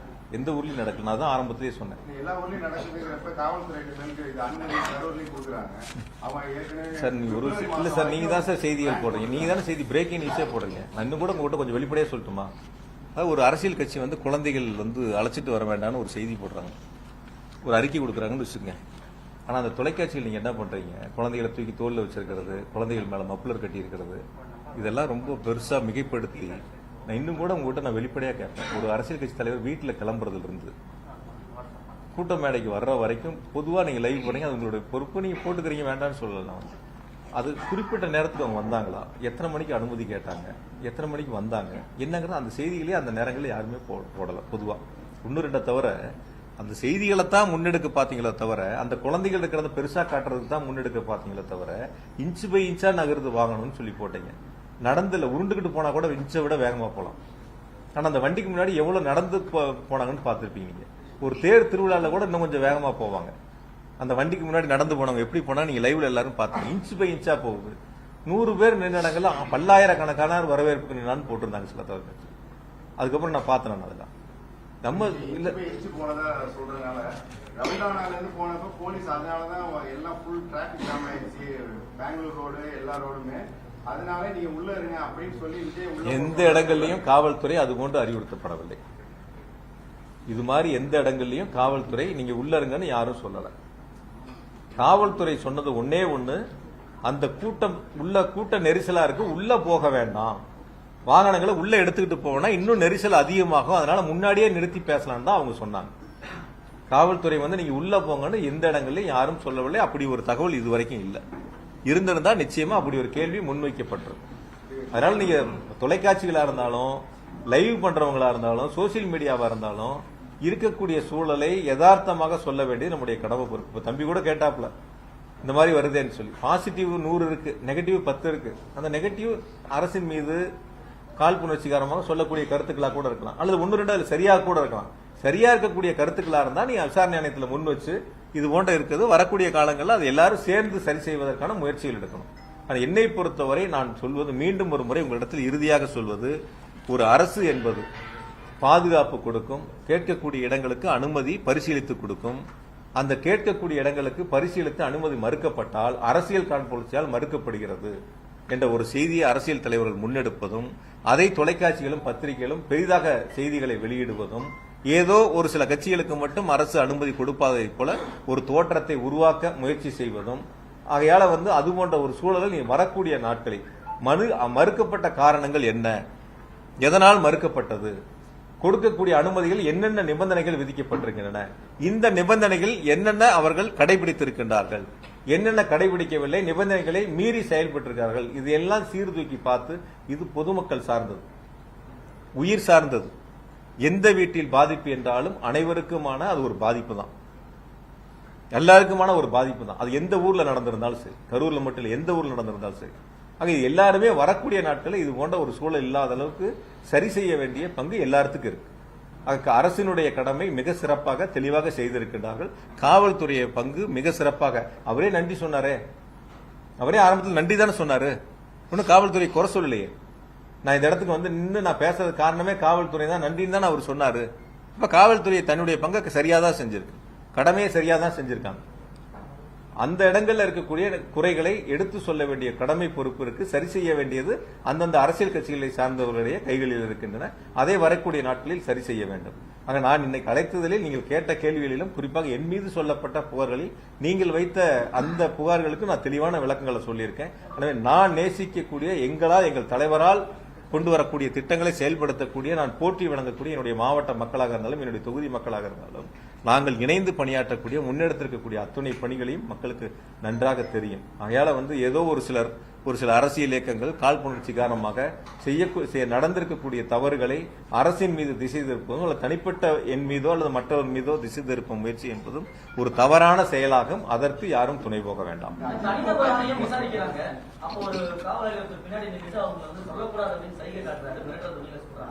இதை எப்படி புரிஞ்சுக்கிறது? அப்ப தனிநபர் ஆணைய மேல நீங்க சொன்ன வீடியோ நான் பார்க்கல. அது எந்த இடத்துல நடந்துச்சுன்னு எனக்கு தெரியல. அப்படியா எனக்கு அப்படி இருந்துச்சுன்னா நீங்க எனக்கு அனுப்பிச்சு விடுங்க. நான் காவல்துறை காவல் ஆய்வாளர் இது மாவட்ட காவல் கண்காணிப்பு அனுப்பிச்சு விட்டு அது யாருன்னு பார்க்க சொல்றேன். அஜித்குமார் கொலை வழக்குல வந்து தமிழ்நாடு முதலமைச்சர் உடனே சிபிஐக்கு மாட்டினாங்க. இது வந்து அதே மாதிரி நிறைய சந்தேகங்கள் உடற்கூறு ஆய்வு அவசர கதியில் செய்யப்பட்டது. இது சிபிஐக்கு மாற்ற சொல்லி சார் அது சம்பந்தமானது எல்லாம் நேற்று தெளிவா அரசு கூடுதல் தலைமைச் செயலாளரும் ஏடிஜிபி சார் உள்ளிட்ட அரசு துறை செயலாளர்கள் எல்லாம் தெளிவான விளக்கங்கள் கொடுத்துட்டாங்க. மிக தெளிவான விளக்கங்கள் நேற்று முழுவதுமாக கொடுக்கப்பட்டிருக்கின்றன. எனவே இன்று சொல்லப்பட்டிருக்கக்கூடிய கருத்துக்களில் நான் முன்வைத்திருக்கக்கூடிய நீங்கள் கேட்ட கேள்விகளில் மிக தெளிவான விளக்கங்கள் இருக்கின்றன. இதை இன்னை பொறுத்தவரை இனிமேல் வரக்கூடிய நாட்களில் எந்த தொலைக்காட்சியிலும் பத்திரிகையிலும் சீர்தூக்கி பார்த்து இடங்கள் ஒதுக்கப்பட்டதில் தொடங்கி பாதுகாப்புகள் வரை அரசினுடைய நடவடிக்கை சிறப்பாக இருக்கிறது என்பதையும் கவனத்தில் கொள்ள வேண்டும். எந்த அரசியல் கூட்டம் நடத்தினாலும் அவருடைய பங்கு என்பதை சொல்ல வேண்டிய கடமை பொறுப்பும் உங்களிடத்தில் இருக்கின்றன. இந்த அரசியல் கட்சி அரசு இதை செய்யும், அரசியல் கட்சிகள் இதை செய்ய வேண்டும், அந்த கடமைகள் சரியாக நடந்ததா என்பதை ஒரு விவாதமாக எடுத்துக்கூட நீங்கள் அதற்குடைய கருத்துக்கள் சொல்ல வேண்டியது உங்களுடைய பொறுப்பாக இருக்கலாம். ஆக நடந்திருக்கக்கூடிய சம்பவங்கள் ஒரு துயர சம்பவம். அந்த துயர சம்பவங்களில் இனி வரக்கூடிய நாட்கள் அந்த இது போன்ற துயரங்கள் இல்லாத அளவிற்கு அனைவரும் சேர்ந்து முன்னெடுக்க வேண்டும். எனவே மீண்டும் ஒரு முறை இப்படிப்பட்ட ஒரு துயர சம்பவத்தில் இரவோடு இரவாக கரூருக்கு வருகை இருந்து ஆறுதலை சொல்லி அனைத்து நடவடிக்கைகளும் எடுப்பதற்கு பல்வேறு மாவட்டங்கள் திருச்சி மாவட்ட ஆட்சித்தலைவர், திண்டுக்கல் மாவட்ட ஆட்சித்தலைவர், பல்வேறு மாவட்டங்களிலிருந்து மருத்துவ குழுக்கள் அதற்கான முழு ஏற்பாடுகளையும் செய்த முதலமைச்சர் அவர்களுக்கும் துணை முதலமைச்சர் அவர்களுக்கும் மாவட்ட மக்களின் சார்பாகவும் எங்களது சார்பாகவும் நன்றியை இந்த நேரத்தில் தெரிவித்துக் கொள்கிறோம். அரசியல் இயக்கங்களை சார்ந்தவர்கள் வந்திருக்கின்றார்கள். நல்லெண்ணத்தோடு அவர்களுக்கும் இந்த நேரத்தில் நாங்கள் நன்றியை தெரிவித்துக் கொள்கின்றோம். இனி கரூர் மாவட்டம் என்பது இது போன்ற நிகழ்வு இல்லாத அளவிற்கு, தமிழ்நாடும் என்பது இது போன்ற நிகழ்வு இல்லாத அளவிற்கு அனைவரும் சேர்ந்து உருவாக்கப்பட வேண்டும். நிவாரணத்தை பொறுத்த வரைக்கும் சில நேரங்கள் நேற்று கூட வந்து சில நேரங்கள் சொன்னாங்க, பாதிக்கப்பட்ட அந்த கரூர் மாவட்டத்தில் 41 பேர்ல 10 பேர் வேறு மாவட்டங்கள், கரூர் மாவட்டத்தை சேர்ந்தவங்க இறந்தவங்க 31 பேர். 31 குடும்பங்களுக்கும் நாங்களே நேரில் சென்று இரங்கலை சொல்லி அவர்களுக்கான அந்த உதவித்தொகை முதலமைச்சர்கள் கொடுத்த 10 லட்சம் ரூபாய்க்கான அந்த நிதி உதவியை வழங்கிவிட்டு வந்திருக்கின்றோம். அதனால யாருக்கும் அதுல பாக்கி இல்லை. காயமடைந்தவர்களுக்கு நேற்று 5 பேருக்கு கொடுத்திருக்கிறோம். மீதி இருக்கிறவங்களுக்கு இப்ப தயார் பண்ணிருக்கோம். ஒரே ஒரு கேள்வி முக்கியமா இறுதியா, இதற்கு முன்பு நடந்த சம்பவம் கள்ளச்சாராயம் மற்ற சம்பவத்தெல்லாம் அதிகாரிகள் மாற்றப்பட்டாங்க, அவர்கள்லாம் பணியிடை நீக்கம், இதெல்லாம் இந்த சம்பவத்துல வந்து இனிமேல் தடுத்துக்கலாம் எல்லாரும் சொல்றாங்க. சார் நீங்க ஒரு விஷயம் பதினீங்க, எல்லாரும் சொல்றாங்க. எல்லாரும் யாருங்க? இதை தவறாவே சொல்லிட்டு இருக்கீங்க. எல்லாரும் யாருங்க? அது எல்லாரும் ஒரு விஷயம் புரியுங்க. எல்லாரும் சொல்றாங்க உங்களுக்கு வேண்டியப்பட்டவங்க, பிஜேபி சார்ந்தவங்க, அதிமுக சார்ந்தவங்க, டிவிகே சார்ந்தவங்க, இந்த மாதிரி ஒரு அரசியல் கட்சியை சார்ந்தவங்க சொல்ற கருத்துல எல்லாருமா? எல்லாருன்னா யாரு? மக்கள் தாங்க எல்லாரும். மக்கள் தானே எல்லாரும். எல்லாரும் சொல்றாங்க. நீங்க சமூக வலைத்தளத்துல பாருங்க, டிவி வாரத்துல பாருங்க, பொதுமக்கள் சொல்லக்கூடிய கருத்துக்கள் பாருங்க, எவ்வளவு பேர் என்னென்ன சொல்லிருக்கான்னு பாருங்க. நீங்க அதாவது என்னன்னா பொதுவா என்ன ஒரு லோக்கல் பொதுவா நீங்க என்ன எடுத்துக்கிறீங்கன்னா இப்ப தம்பி கேட்ட மாதிரி தான் 10 பேர் ஒரு நெகட்டிவா சொன்னாங்கிறது அது ஒரு செய்தியாக கூட வந்து நீங்க அது ஒரு கேள்வி எடுக்கிறங்கிறது அது இருந்தா கூட நாங்க சரி செய்யறோம்னு தான் சொல்றோம். நாங்க 10 பேர் சொல்லக்கூடிய கருத்தா இருந்தாலும் நாங்க செவி சாய்க்கிறோம் தான் சொல்றோம். அது எடுத்து நடவடிக்கை எடுக்கிறது தான் சொல்றோம். அதுல அரசு எந்த விதமான மாற்று கருத்து நாங்க சொல்லல. அதனால எல்லாரும் சொல்றாங்க அப்படிங்கறதே வந்து ஒரு அரசியல் கட்சி சொல்லக்கூடிய கருத்துக்கள், ஒரு அரசியல் கட்சி சார்பாக முன்வைக்கக்கூடிய கருத்துக்கள் எல்லாருடைய கருத்துக்கள் அல்ல. அது அவர்களுக்கான கருத்துக்கள். அது அவருடைய பங்கா இருக்கலாம். அது அவங்க நம்ம பாராட்டணும்னு நினைக்கிறது நம்மளுடைய தவறு. அது எப்படி ஒரு எதிர்கட்சி வந்து நம்மளை பாராட்டுவாங்க? எப்படி ஒரு எதிர்கட்சி வந்து இது சிறப்பா செஞ்சாங்கன்னு எப்படி சொல்லுவாங்க? இப்ப அவங்க அந்த இடத்துல அரசியல் செய்யணும், அதுக்கான கருத்துக்களை அவங்க முன்னெடுப்பாங்க. அதுதான் இருக்கக்கூடிய ஒரு யதார்த்தமான சூழல். அரசு எந்த அளவுக்கு செயல்பட்டது, முதலமைச்சர் எந்த அளவுக்கு விரைந்து நடவடிக்கை எடுத்தாங்க, இதுல அரசினுடைய பங்கு எந்த அளவுக்கு மிக சிறப்பா இருக்கு, எந்த அளவுக்கு வந்து மக்கள் பாதிக்கப்பட்ட மக்களுக்கு உரிய நேரத்தில் அரசு உதவிகளை செய்தது என்பதுதான் நீங்க முதல்ல நின்று கவனிக்க வேண்டிய ஒரு பங்கு. எதனால் இந்த நிலைமை ஏற்பட்டது, யாரால் இந்த நிலைமை ஏற்பட்டது, யாரிடத்தில் இந்த கேள்விகளை கேட்கணும். 5 கேள்வி முன் வச்சிருக்கணும். அங்க 12 மணிக்கு கூட்டம் அறிவிச்சு 3 மணிக்கு லெட்டர் கொடுத்துருக்கீங்க. நீங்களே பவரை கட் பண்ணி சொல்லி லெட்டர் கொடுத்துருக்கீங்க. ஆனா நீங்களே வந்து 7 மணி நேரம் லேட்டா வந்திருக்கீங்க. லேட்டா வந்தது இல்லாம 500 மீட்டருக்கு முன்னாடியே வண்டிக்குள்ள போயிட்டீங்க. 500 மீட்டர் வரைக்கும் வண்டிக்கு வெளியில வரல, வண்டிக்கு மேலையும் வரல. கூட்ட நெரிசல் இருக்குன்னு காவல்துறை சொல்லியும் வண்டி உள்ள கூட்ட நெரிசலுக்குள்ள வண்டியை கொண்டு போய் உள்ள சேர்த்திருக்கிறீங்க. உங்களுடைய பாதுகாவலரோ உதவியாளரோ மேல வந்து பொதுமக்கள் வந்து பாதிக்கிறாங்க, பெண்கள் சாஞ்சி விழுங்குறாங்கன்னு சொன்னதுக்கு அப்புறமும் நீங்க பேச்ச தொடர்றீங்க. நீங்களே ஆம்புலன்ஸை கூப்பிடுறீங்க. ஆம்புலன்ஸ் வந்த பிறகு நீங்க போறியா நண்பான்னு கேக்குறீங்க. அந்த ஆம்புலன்ஸை நீங்களே அனுப்புறீங்க. ஆம்புலன்ஸ் எங்க இருந்து வந்ததுன்னு நீங்களும் ஒரு கேள்வி கேட்கறீங்க. அங்க இது எல்லாம் யார் இடத்தில் கேட்க வேண்டிய கேள்வி, இதெல்லாம் யார் விளக்கம் சொல்ல வேண்டிய இடத்தில் இருக்கிறார்கள். அப்ப அவங்க கிட்ட இந்த கேள்வி எல்லாம் முன் வச்சு அந்த அவங்கள நீங்க தொடர்பு கொண்டு இதற்கெல்லாம் உங்களுடைய விளக்கங்களை சொல்லுங்க. 7 மணி நேரம் ஏன் லேட் ஆச்சு, ஏன் நீங்க வண்டிக்குள்ள 500 மீட்டருக்கு முன்னாடி உள்ள போனீங்க? வண்டி கொண்டை நிறுத்தி 10 நிமிஷம் வரைக்கும் ஏன் மேல வரல? இதெல்லாம் அவர்களிடத்தில் கேட்டு அவர்கள் சொல்ல வேண்டிய, நிவர்த்தி செய்ய வேண்டிய பொறுப்பு அவங்க இடத்துல இருக்கு. நான் இப்பொழுதும் இறுதியா சொல்றேன், அரசியலாக இதை எடுத்துக்கொள்ள வேண்டாம். யார் தவறு செய்தாலும் தவறு தான். அந்த தவறுகளுக்கு யார் தவறு செய்தார்களோ அவர்களுக்கு பொறுப்பெடுத்துக் கொள்ள வேண்டும். அது எந்த கட்சியா இருந்தாலும் சரி. அரசு இதில் மிக தெளிவாக, நிதானமாக, ரொம்ப பொறுமையாக அனைத்து நடவடிக்கைகளும் எடுத்திருக்கின்றன. பாதுகாப்பிலும் அரசை பொறுத்தவரை, காவல்துறையை பொறுத்தவரை சிறப்பாக செயல்பட்டிருக்கின்றார்கள். அதற்கு அந்த கட்சியினுடைய தலைவர் பேசும் பொழுது சொன்ன நன்றியை அவர் சொல்லியிருக்கிறார். அதனால இதுல எந்த விதமான மாற்று கருத்தும் நீங்க முன்னெடுக்க வேண்டியதில்லை. சமூக வலைத்தளங்களில் வரக்கூடிய ஒரு சில கருத்துக்களை வைத்து நீங்கள் கேள்விகளை முன்னெடுப்பது என்பது அது அவர்கள் சார்ந்த சில கருத்துக்களை, அந்த கட்சியை சார்ந்த சில கருத்துக்களை முன்வைக்க முயற்சி செய்கிறார்கள். அப்படி சொல்லக்கூடியவர்களும் விசாரணை ஆணையத்தில் அவருடைய கருத்துக்களை சொல்லி அதற்கான ஆவணங்களை சமர்ப்பித்தால் விசாரணை ஆணையம் இறுதி நடவடிக்கை எடுக்கும். அதற்கான விசாரணை ஆணையத்துடைய அறிக்கையை கொடுப்பார்கள். நிச்சயமாக முதலமைச்சர்கள் நடவடிக்கை எடுப்பார்கள். எனவே விசாரணை ஆணையத்தினுடைய அந்த விசாரணை நடந்து கொண்டிருக்கின்ற பொழுது அது சம்பந்தமான கருத்துக்களை முழுவதுமாக நான் முன்வைப்பது என்பது சரியாக இருக்காது. இருந்த போதும் கூட நீங்கள் கேட்ட கேள்விக்கு நான் பதில் சொல்லாமல் வெறும் கருத்துக்களை மட்டும், நன்றியை மட்டும் நான் சொல்லிட்டு போனா, நீங்க கேள்வி கேட்டா நான் பதில் சொல்லல அப்படின்னு ஒரு தவறான ஒரு செய்தி வந்துவிடும் என்பதற்காக நீங்கள் கேட்ட கேள்விக்கு நான் பதில் சொல்லியிருக்கிறேன். மீதி விசாரணை ஆணையம் முடியட்டும். அதனுடைய அறிக்கை வந்த பிறகு முதலமைச்சர்கள் நிச்சயமாக நடவடிக்கை எடுப்பார்கள். நன்றி. Let us know